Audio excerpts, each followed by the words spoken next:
And so, thanks for coming back, Nandana. I'm looking forward to continuing our conversation from last time. I think people have been waiting to hear the uh, the other insights and stories you have. So, a question to kind of start us back off here is Mm-hmm. one that comes from an intern actually on our team at InStage, and he was wondering, was there a pivotal moment that shaped your career? Was there something that happened during your career journey that made Mm-hmm. you want to do what you're doing today? Okay, so I think I briefly touched upon this when I gave my introduction. Like I said, I always had an interest in humanities and social sciences. And I also had a figure in my life was my father, who was actively involved in community and social work, which wasn't his profession, but something that he was very committed about. Mm. Uh, so my child being able to see an immediate member in my family being part of those social activities has always influenced me.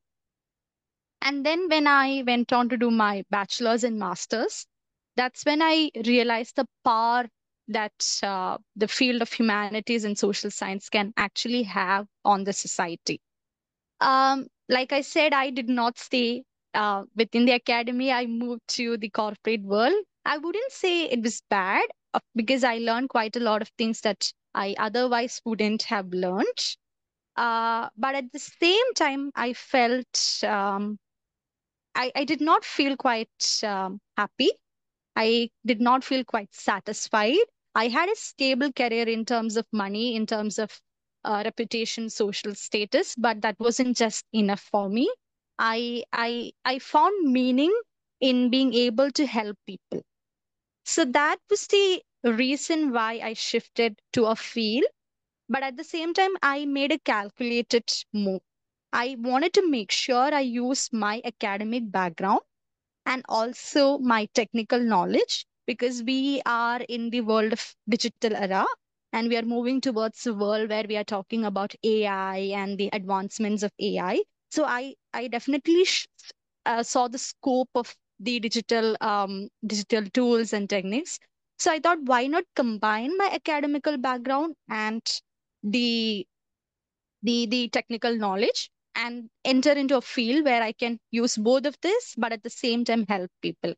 And if I can talk about one pivotal moment, I would say it's my personal situation itself. Something that I briefly mentioned in the first part. Coming from a marginalized background, I had to face a lot of discrimination. I was put in a position where my professional experience or my work experience or my skills were not considered just because I came from a certain background. So I realized even if you have skills, even if you have knowledge, there are certain institutional barriers that are in place that would prevent people from um, culturally or socially climbing upwards. So that was kind of my turning point. That was where I realized I do have some privileges. Even being from a marginalized background, I do have certain privileges. And how can I keep my privilege in check? And how can I use my privilege to empower other people? So I would say my personal experience was the pivotal or eye-opening moment in my life to enter into a field where I can actually help people. Well, that's I remember you mentioning your father, and it's always interesting to hear about the mentors that have played a role, in someone's career journey, but also your personal experience. Um, and the way you have reflected on the different types of challenges and opportunities that you've had, and how that's shaped, some of the decisions you've made. So thanks for, telling us the story around, some of those moments, Nandana. Yeah. Um, the next question I had also comes from one of our interns, and it was about misconceptions. Hmm. Would you say that, there is a common misconception in the field of career development that we can try to help people think differently about?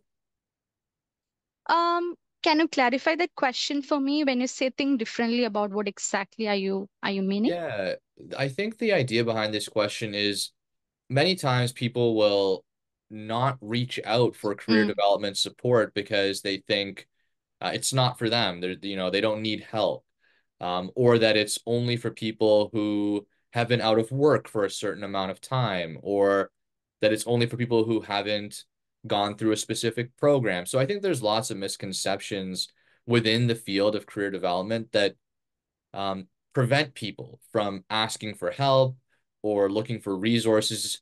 So I'm trying to help s- people recognize some of those, if any come to mind for you. yes, yes, I understand that now. So this is very closely aligned to certain stereotypes and certain taboos that we have in the society. For instance, mental health. It's still a taboo in many parts of the world. So, similarly, even within the career development field, of course, this comes from my perspective as someone who's beginning my career in this field.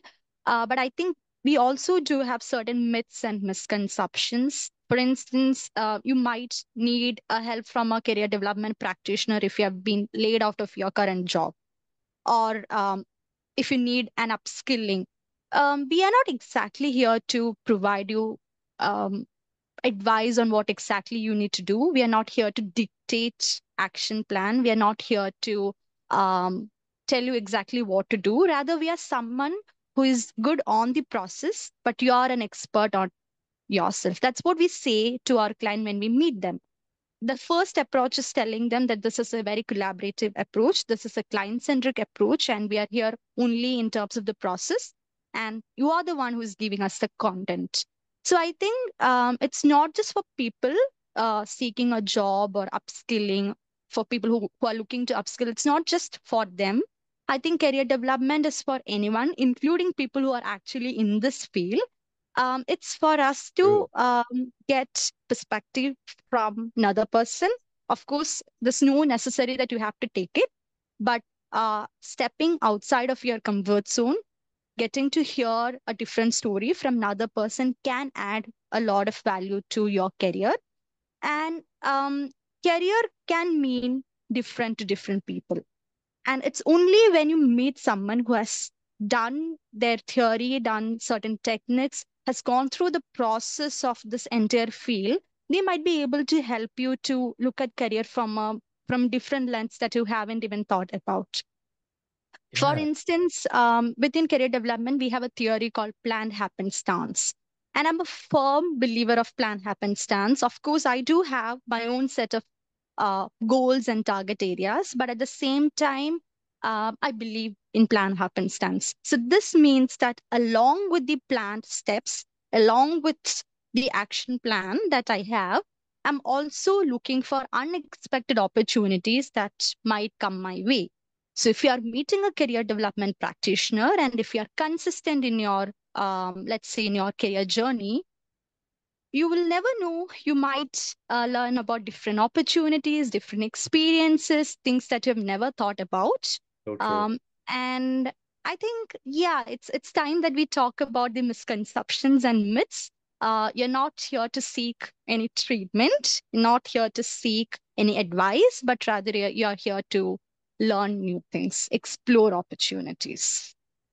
Yeah, that's a great way to put it. I think sometimes people feel like, you have to have done something wrong, and that's not the case. There's so much to gain and learn, and just so much support that can be found in working with a career development professional. And I heard someone put it well the other day too. They said, it's someone that will walk alongside you. Figuring out what you want to do in your career can be a long journey. It can be discouraging on your own. And to have someone who's kind of there along the way, like you're saying, who knows the process, who can tell you, hey, you did a good job. It just takes a little time, is a very valuable person to have on your team. So that's really clarifying, Nandana.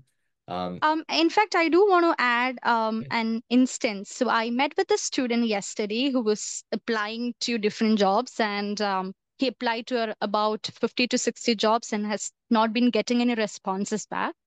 And he's still interested in continuing the journey. And I was telling him it takes about 100 to 200 applications in order for you to receive even one interview call. wow. And that's when the student realized, okay, I'm not alone, and this is not uncommon.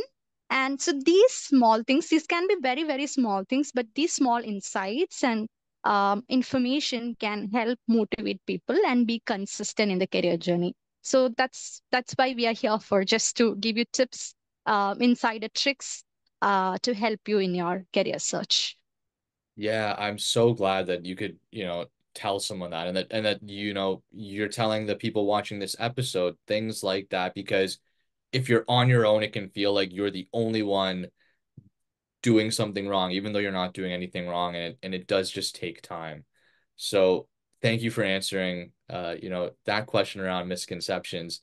And hopefully you'll come back for a future episode as well, Nandana, once you've had a chance. I know you said you're new to the field, but I'm curious, if you end up seeing any misconceptions about the job itself, because I think many times people think of career development professionals as people who help with resumes, interviews, and cover letters, and that's it. And they do so much more than that. They're there for so many other things. Have you noticed anything like that yet? We are currently talking about AI within career development. Oh, yeah, So it's not just restricted to the traditional approach of career exactly. search. Yeah, So applying online and just waiting for responses from online portals, that's the traditional approach. We are talking about more entrepreneurial approach, where we are taking things within our control, networking with people, and also upskilling, especially AI. AI is the new talk of the town, for and sure. and I think people do have the perception that AI is going to take away all the jobs, but I don't think so. Rather, people who knows to work with AI is the one who's going to take away your job rather than AI itself. And throughout history, we have seen this pattern repeatedly. When computers first emerged, people were scared that computers are going to take away all the jobs. That was not the case. While it did result in some job losses, it created new opportunities as well.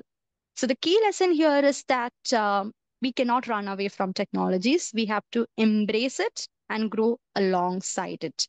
So in the same vein, within the career development field, we should provide and create new opportunities for people where they can update themselves continuously, upskill, and stay, you know, and make them help them to adapt within the evolving job market. So we are moving from those traditional things and constantly embracing new ideas as well. Yeah, I mean that's such a good way to look at it. And I think it is true. I think it's daunting to learn about something as powerful as AI, but also, it can be exciting because there are so many new opportunities that will emerge by having, you know, this capability in so many new areas.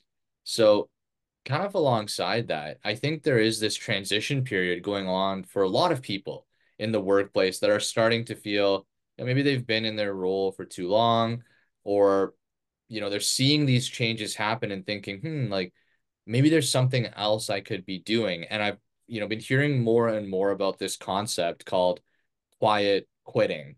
So, Hmm. now for the people who are, I know we've spoken a lot about job seekers who are looking to enter the workforce, but there's this group of people that are looking to change what they're currently doing. And quiet quitting kind of sounds like this unfortunate scenario that people can end up in when they're not satisfied with the work they currently have, or the career they're currently in.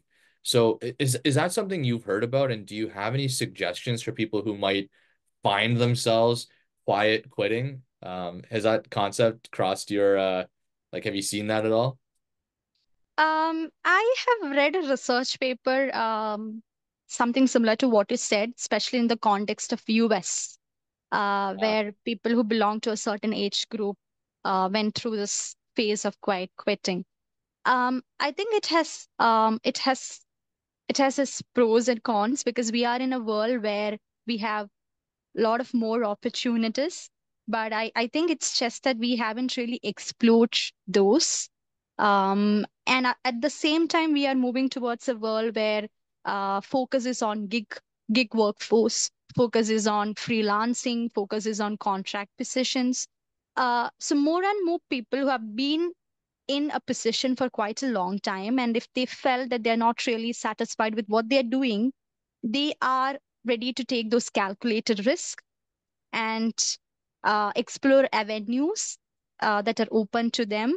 But I think my answer would be very limited to what you're asking. But I think we do have quite a lot of new opportunities arising, and currently this is a good time for us to step outside of our comfort zone, take those calculated risks, but do so in a thoughtful way. And I think quiet quitting, in some way, is similar to stepping outside in an organized, thoughtful, but at the same time, to have the thrill of doing something exciting. Yeah, and you make me think of something else there.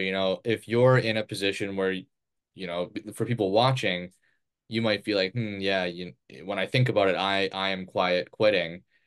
The exciting opportunity might be to reach out to a career development specialist, and still do a good job. I think it's still Hmm. important to focus on the work you have and try to make a valuable contribution so that, you don't something unexpected doesn't happen.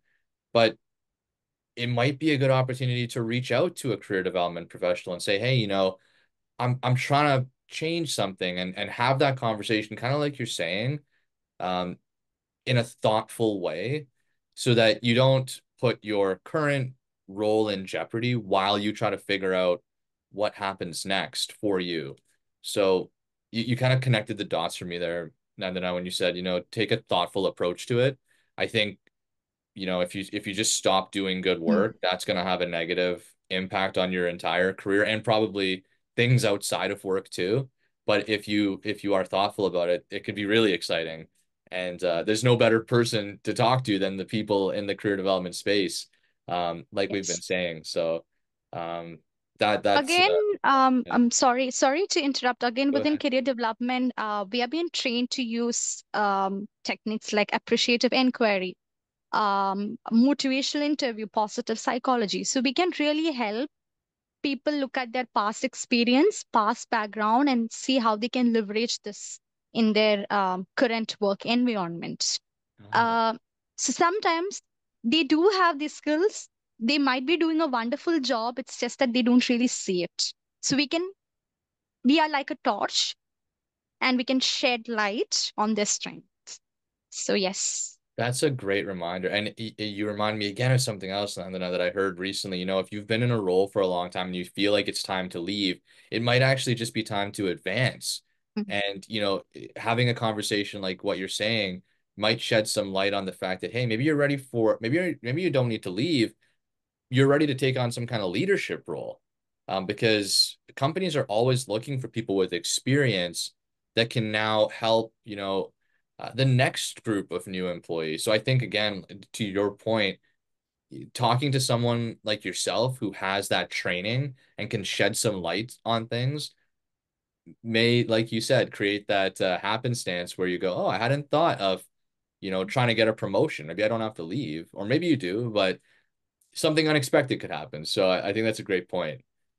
Um, and another interesting trend I wanted to ask you about, and this is another question from our interns. We've had these amazing interns over the summer, and they've come up with so many interesting questions Mhm. that I'm glad I get to hear some insights on. This one is about the 4-day work week. So I think there's a lot of excitement about the potential of a 4-day work week. And I was talking to some career development professionals from the UK recently, and apparently they're starting to try it there, and it's Mhm. got its pros and cons. Um, do you have any thoughts on the 4-day work week? Do you think it would work well, or how do you think something like that could be beneficial or be dangerous? Um, well, this is a very tricky question. Since this is not something that we have still applied in our current context, I don't think I can directly answer that. But I think we do generally, as humans, we do have a tendency to be afraid of new things, True. especially in terms of practices and policies. When we are not used to something, we do have a tendency to step back and not really see what is it in there for us.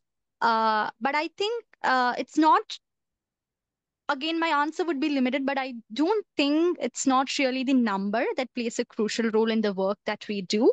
For instance, post pandemic, we have shifted to hybrid and remote work, which we wouldn't have thought, let's say, 4 years back, which wouldn't have been the case 4 years back.